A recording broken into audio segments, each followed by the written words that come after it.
John Beaudin from Rock History Book. How is everyone? How's everybody doing? Thank you for joining us.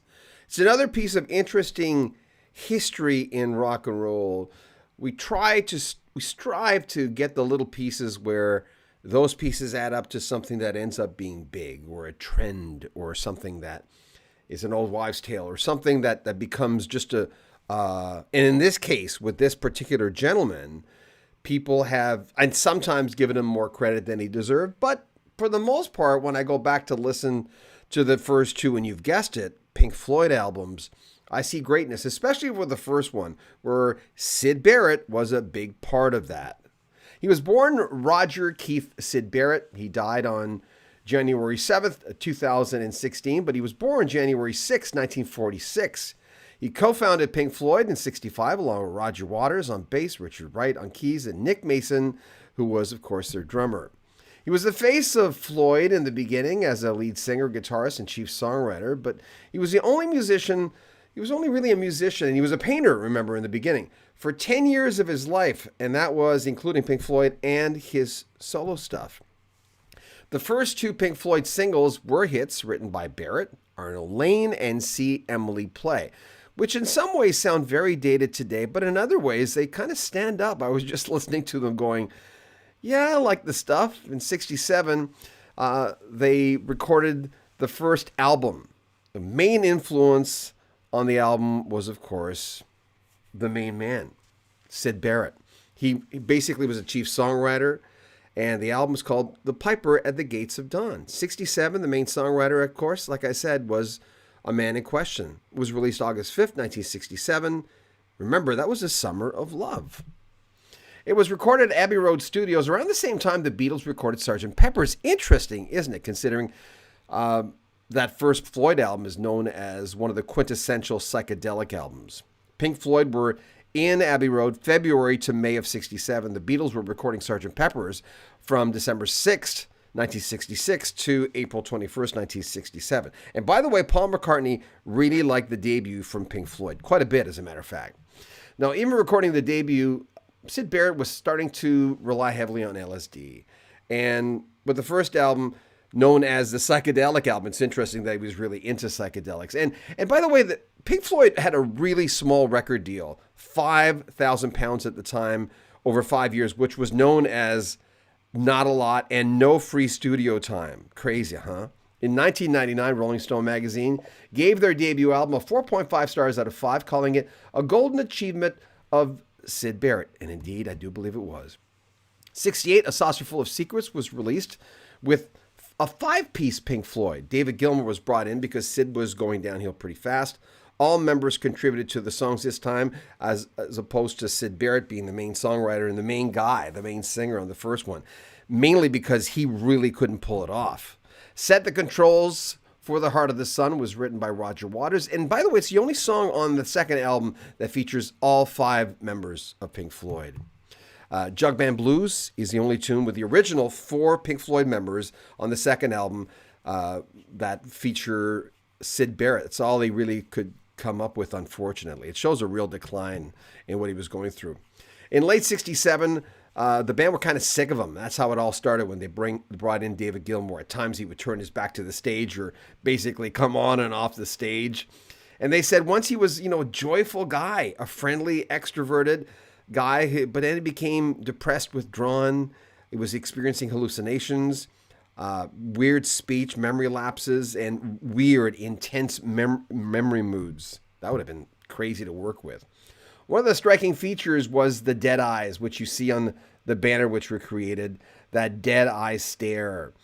And, he appeared on TV sometimes in the UK, in the US, where he basically looked like that, and his answers to questions were kind of incoherent. Now, feeling guilty with what was going on, Richard Wright was living with Syd Barrett at the time when the transition was happening, and he'd tell Syd Barrett, and this is kind of sad, he'd tell Syd Barrett he was going out for smokes. And really what he was going out to do was to do gigs. And he wouldn't tell Syd. Now, you come back after a couple of hours of doing a whole show, and Syd seemed to be sitting in the same position. Look up at him and says, "Oh, did you get your cigarettes?" That's out of, he was kind of out of it at the time. After leaving Pink Floyd, Sid Barrett was kind of out of the public eye from most, and in '69, MEMI came up to him and said, "Listen, we need some music." He released 2 solo albums, the Madcap Laughs and Barrett, both from 1970. I look back at this, and it's such a cruel, weird time in the life of rock and roll. You've all seen this picture. It's Wish You Were Here in 1975. And this is, by the way, is another today in history. On this day, which is Sid Barrett's birthday, Pink Floyd started sessions at Abbey Road Studios, London, for their next album, Wish You Were Here. Their 9th studio album was released September 12th, 75, and features the song Shine On You Crazy Diamond, which is, as we all know, a tribute to Sid Barrett, whose mental breakdown had forced him to leave the group 7 years earlier. One thing, they didn't recognize Sid when he came into the studio. He had shaved his eyebrows. He gained a lot of weight, as you can see. And Roger Waters said he didn't recognize him right away. There was this guy in the background. Now, members of Sid Barrett's family have denied that he has mental illness, which I find really strange. Rosemary Breen, which is his sister, who did take him out on a lot of outings as he was getting older, said that he might have been Asperger in some ways, that like some people in the family were. What we're dealing here is a lot worse, Asperger's as they call it in England. But Barrett died at his home in Cambridge, July 7th, 2006. He was 60 years old from pancreatic cancer. There's another picture. That's the kind of the last picture right here that we've seen of Sid Barrett, that a lot of people have seen. He was on his bike. And they put all his stuff up for auction, I remember, after he died. And don't quote me on this, but I remember the price of the bike he always used was it was so incredibly low. And I remember thinking I actually wanted to buy his bike. And of all things, because I was a big biker at the time and I would have never used it, because it's kind of like getting drumsticks. Like I've told you guys before that my son Chase received drumsticks from Neil Peart when he did Tom Sawyer when he was 8 or 9 years old. And Chase knew enough never, ever to play with those drumsticks because every rivet on those drumsticks was made by that famous Rush drummer. So would I have used the bike? No, but I remember it sold for an incredibly low price. And I remember thinking, I don't know, he spent so much time on his bike, which he's riding in that last picture that I showed you. Nope, not that one. This one here. He's actually riding his bike on this. Let me see if I can make it smaller so you can see the bike. Not really. A little bit. Yeah, there you go. That's his bike there. So there you have it. Sid Barrett, born on this day. And interestingly, that Pink Floyd would go in to record Wish You Were Here on this day in history, and they would have the song Shine On You Crazy Diamond on that album. I'll read some of your comments. We're going to do Friday Night Live. Someone was asking me a while ago. In just a little bit, Shannon's finally back, so she'll come on. Hey, Melody, how are you? Thanks for always coming on. Sue Bailey, hi, John. I see that picture of Joseph Williams on your thing. JD, wow, Friday Night Live has returned. No, this is Friday Night Live's on our other channel. It's coming up. Brian Gervais, the Madcap, yeah. It's a sad story. I remember reading the fact that his sister, Rosemary Breen, had said that she didn't believe he suffered from mental illness. It's a well-known fact, that and we don't know that ultimately. I'm no doctor. I don't know. But the consensus was that whether it was paranoid schizophrenia or bipolar or whatever, that's the consensus always he had something like that. And of course, the LSD brought it out faster than it would have otherwise without it. So this family also told Roger Waters, David Gilmour, Nick Mason, Richard Wright, not to contact him because when they contacted Sid, he got upset for weeks after, thinking about the old man. So they didn't want the band to contact Sid. And I can understand that. David Gilmour equals Richie Blackmore, says JD. William Geller, you could walk around my college campus and hear Pink Floyd coming from any window anywhere. Thanks for sharing that. Fabicio's, say hello from Brazil. Greg Parker, he supposedly was a schizophrenic, but it was never confirmed by a professional. All the acid he took was his demise. Yeah. It's beyond becoming medical.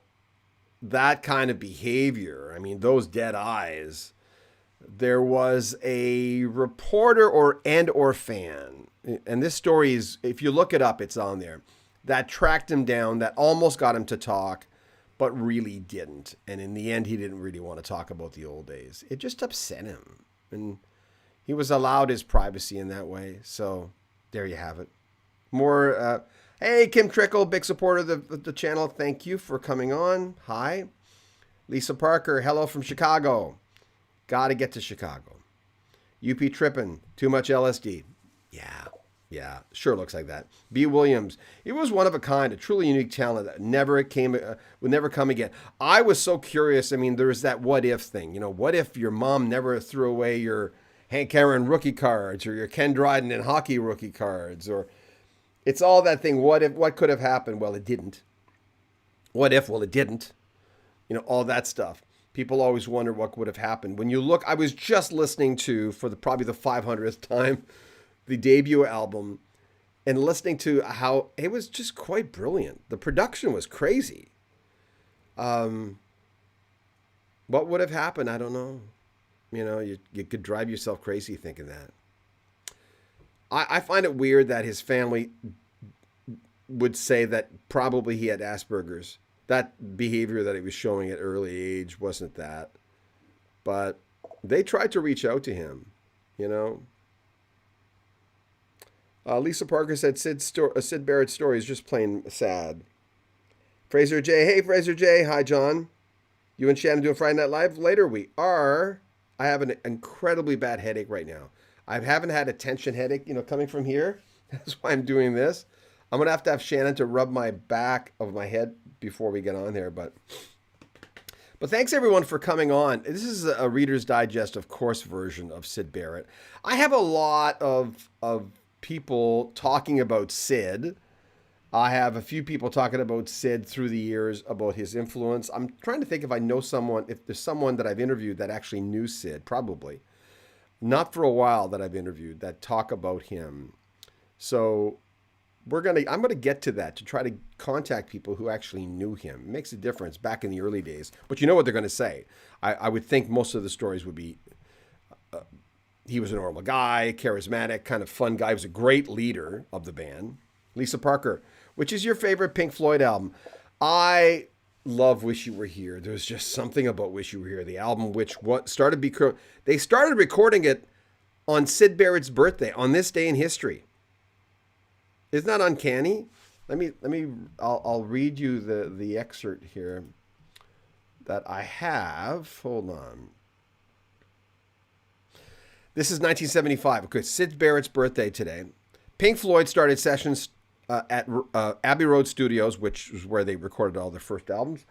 London for their next album, Wish You Were Here. Their 9th studio album was released September 12th, 75, and features Shine On You Crazy Diamond, a tribute to Sid Barrett, whose mental breakdown had forced him to leave the group 7 years earlier. What are the chances? And he shows up for the sessions. Where's that picture?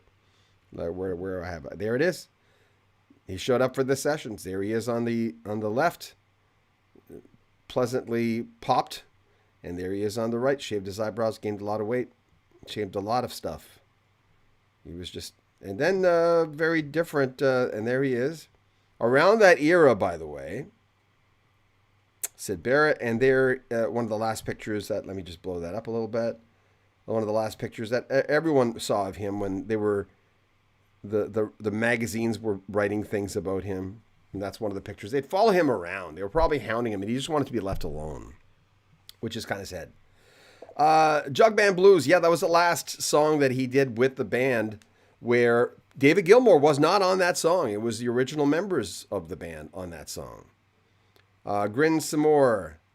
Effervescent, elegant, happy birthday, Sid Barrett. Yes, wherever you are, where you're flying around the ether, a shell of his former self, B. Williams. Very true.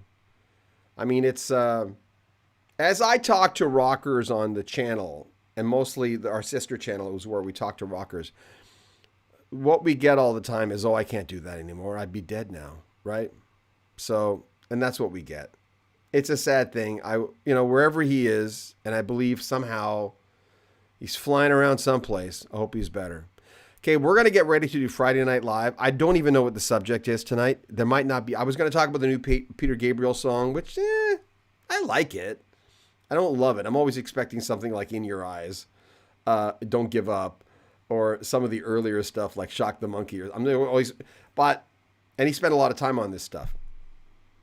So we might talk about that, but I think we'll talk about something more general, probably on Friday Night Live with Shannon. We're going to be doing it upstairs because our son isn't here, so we can't watch our autistic daughter, and we can't leave her alone because she has seizures. Seizures, not the drink, not a Caesar, which I used to love.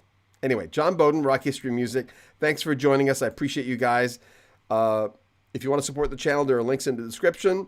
Buy a t-shirt, like the video, subscribe to the channel, and of course, comment. Always comment. We always read all the comments. Take good care of yourself. John Beaudin, Rock History Book.